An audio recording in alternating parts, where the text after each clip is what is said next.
Bismillahirrahmanirrahim.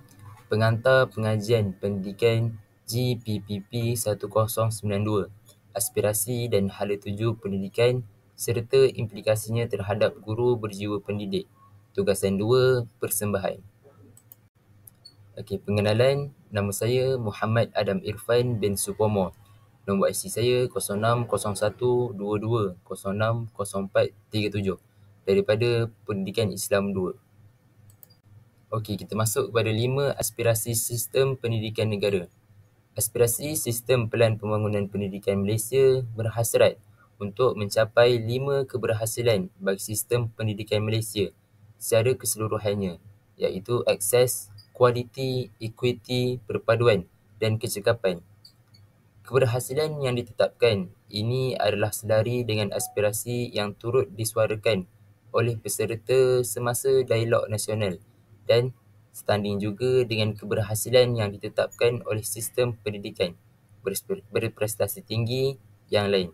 Tindakan bagi merealisasikan 5 aspirasi berkenaan adalah penting dan tidak ada inisiatif dalam mana-mana aspek berkenaan yang boleh menjejaskan atau menghalang kemajuan yang lain. Okey, seterusnya kita pergi kepada aspirasi bagi sistem pendidikan dan murid di Malaysia. Pertama, akses. Setiap kanak-kanak warga negara Malaysia berhak mendapat kesamarataan peluang pendidikan bagi membolehkan mereka mencapai potensi masing-masing. Kementerian berhasrat memastikan kadar akses sejagat dalam kalangan kanak-kanak dari peringkat prasekolah hingga ke peringkat menengah atas, tingkatan 5 menjelang 2020. Kualiti.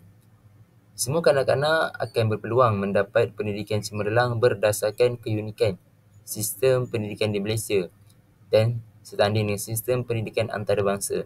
Aspirasi sistem pendidikan negara adalah untuk meletakkan Malaysia dalam kelompok sepertiga teratas dalam pentaksiran antarabangsa mengikut pengukuhan TIMSS dan PISA dalam tempoh 15 tahun yang akan datang. TIMSS dan PISA menguji bacaan, matematik dan sains sahaja. Okey, seterusnya equity. Sistem pendidikan berprestasi tinggi menyediakan pendidikan yang terbaik kepada setiap kanak-kanak tanpa mengira kedudukan geografi, gender atau latar belakang sosioekonomi. Kementerian berhasrat untuk merapatkan lagi jurang pencapaian antara murid bandar dengan luar bandar, tahap sosioekonomi dan pencapaian antara gender sehingga 50% menjelang 2020.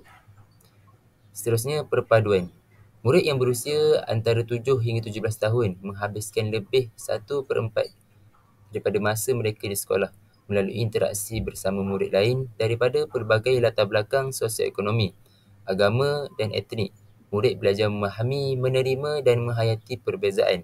Keadaan ini mewujudkan suatu perkongsian, pengalaman dan aspirasi bagi membina masa hadapan Malaysia.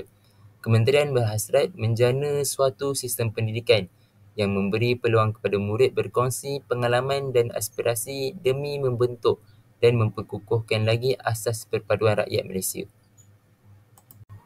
Okey, yang terakhir adalah kecekapan. Sistem pendidikan Malaysia telah menerima peruntukan yang tinggi, namun peningkatan keberhasilan murid masih tidak sepadan dengan sumber yang telah disalurkan ke dalam sistem. Walaupun kerajaan akan terus mengekalkan tahap pelaburan semasa, Kementerian berhasrat untuk memaksimumkan keberhasilan murid mengikut tahap peruntukan semasa. Okey, seterusnya kita akan pergi ke aspirasi murid. Okey, yang pertama, pengetahuan. Di peringkat paling asas, setiap kanak-kanak perlu menguasai sepenuhnya kemahiran literasi dan numerasi. Selain itu, penting bagi setiap murid menguasai mata pelajaran teras seperti matematik dan sains. Murid juga perlu didedahkan kepada pengetahuan am yang menyeluruh tentang Malaysia, Asia dan dunia dari aspek sejarah, manusia dan geografi.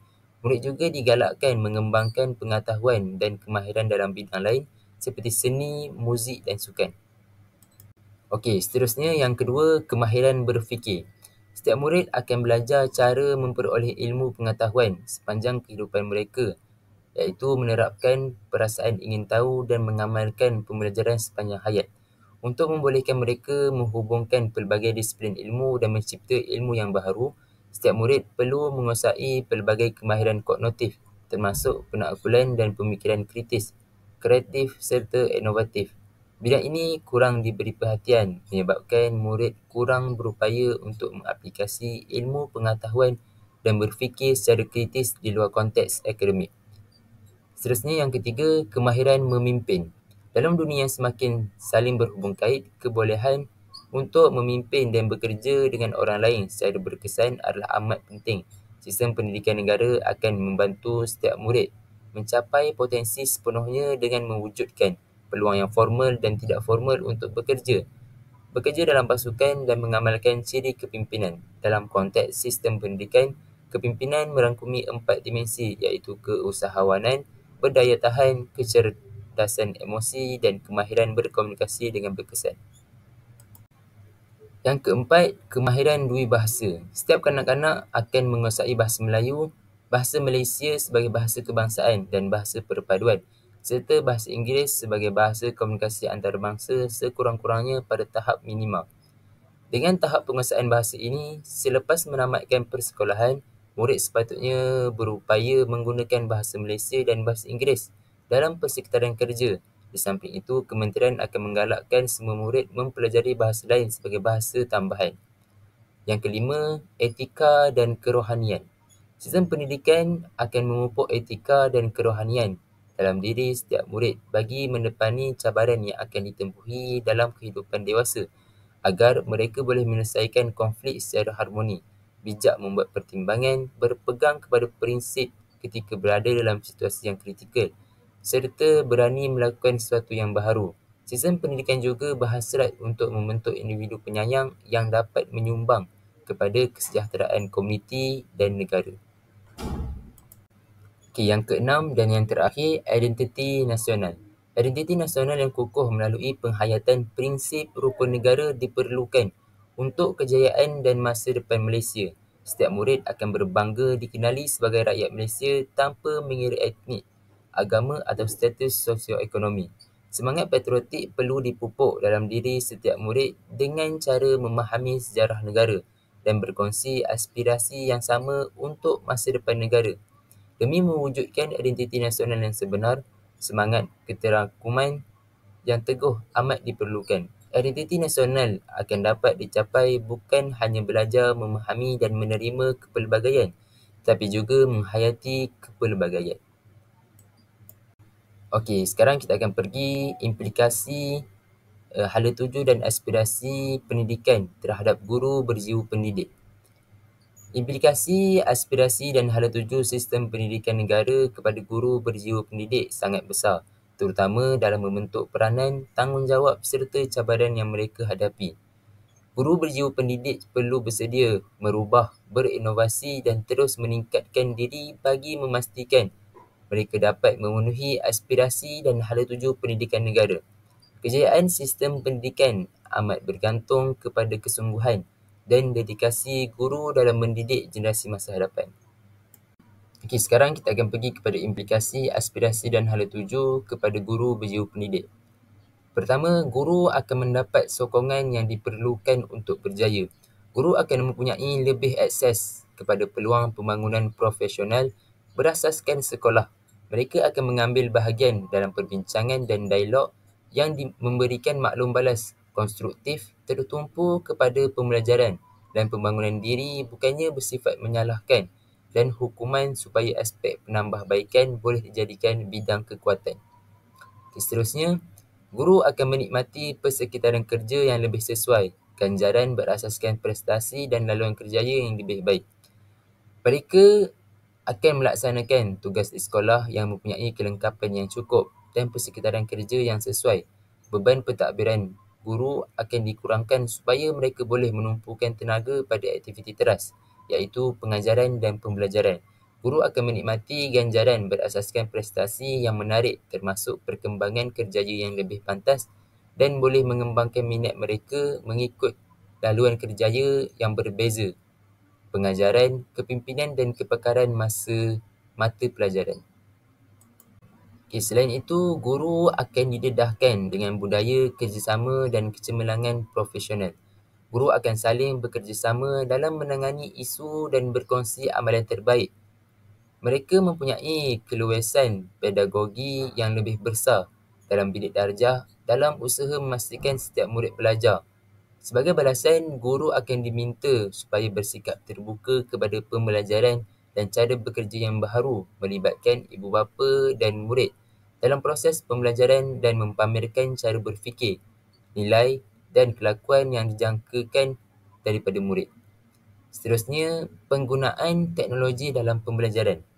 Guru perlu menguasai kemahiran digital untuk mengajar menggunakan teknologi seperti pembelajaran dalam talian, aplikasi pendidikan serta pendekatan blended learning.